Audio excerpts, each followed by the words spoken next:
Morning, my brothers and sisters. What happens when evil doesn't stay in its lane? Welcome again to Psalm 27. So join me as I take another look at Psalm 27. I started it back in episode 46 and 47 of this little series. It's a psalm of David. The Lord is my light and my salvation. Let me read a little bit to get started. Psalm 27, verse 1. The Lord is my light and my salvation. Whom shall I fear? The Lord is the stronghold of my life.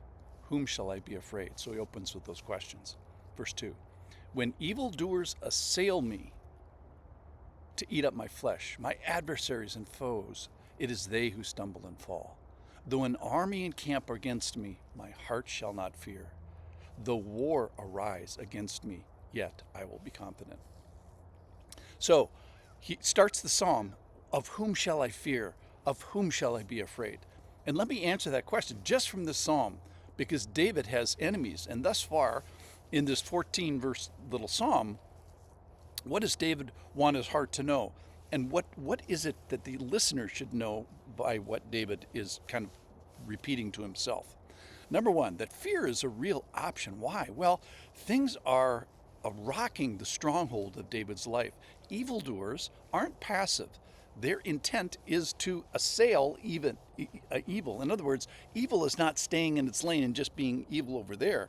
Evil is assaulting and assailing David. So Psalm 27 is for when evil doesn't stay in its lane. So evildoers are assailing, and adversaries and foes are mentioned, and armies encamped against me. The picture I thought of that was, remember back in 2003, and George Bush assembled what was called the Coalition of the Willing to fight Saddam Hussein. So Saddam wakes up one morning, and they hadn't attacked yet. The coalition forces hadn't attacked, but he found 40 countries contributing, encamped around him, really, to potentially fight him. Similarly, David has an enemy that's encamped and has evil intent against him. So when is Psalm 27? When? Well, it's in a day of trouble. It's when enemies are all around me. And even later in the psalm, he says, even when my father and mother had forsaken him, which is commentary on his sad family life, family of origin. So there are false witnesses, there are adversaries, there are enemies, they're breathing out violence. And one of the things that makes Psalm 27 so beautiful is the non-beautiful setting that it's set in, and that Psalm 27 blossoms from. Verse 4 is this beautiful passage. One thing I have asked of the Lord, that I may seek after, that I may dwell in the house of the Lord. We've got a couple thousand starlings for your enjoyment this morning. That I may dwell in the house of the Lord all the days of my life, to gaze upon the beauty of the Lord and to inquire in his temple. So David says, I wish to dwell in the house of the Lord, the place of God. So remember, in 1000 BC, the location of God was very geographical. It was centered at the temple. And this is where David longs to be physically. And similarly, we can not physically want to do that, but we can admire and imitate this in a spiritual sense. I want to be with you. I want to be influenced to you.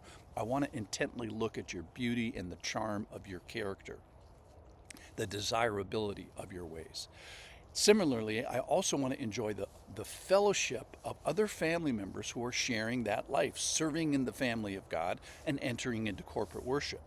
So there is an element that exists in the house of the Lord that you can't get at home. You can't get it singing in your shower. You can't get it at your kitchen table watching a service online. You need the people of God, because the Spirit uniquely gifts them. And when a gifted and attached person unattaches from the body is injured. It's not whole. And similarly, the house of God needs you and your gifts to spread among the people.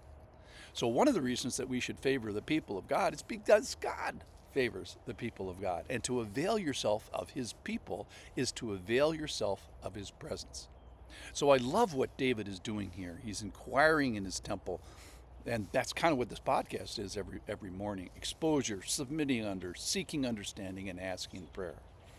All right, let me finish up some parts of Psalm 27. For he will hide me in his shelter in the day of trouble. He will conceal me under the cover of his tent. He will lift me high on a rock. Verse 7.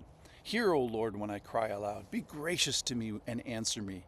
You have said, seek my face. My heart says to you, your face, Lord, do I seek. And then let me finish the last stanza, verse 13. I believe that I shall look upon the goodness of the Lord in the land of the living. Wait for the Lord. Be strong. Let your heart take courage. Wait for the Lord.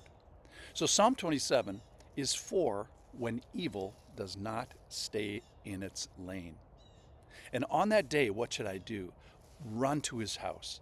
Enter into his presence. Inquire in the temple of your soul. Seek his word and seek his people. Be courageous. Be of intent.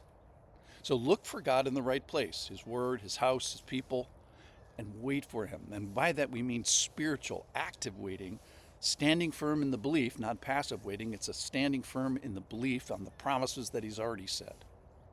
In the meantime, be strong, be courageous, wait for him. So Psalm 27 is for when evil does not stay in its lane. Thank you for listening.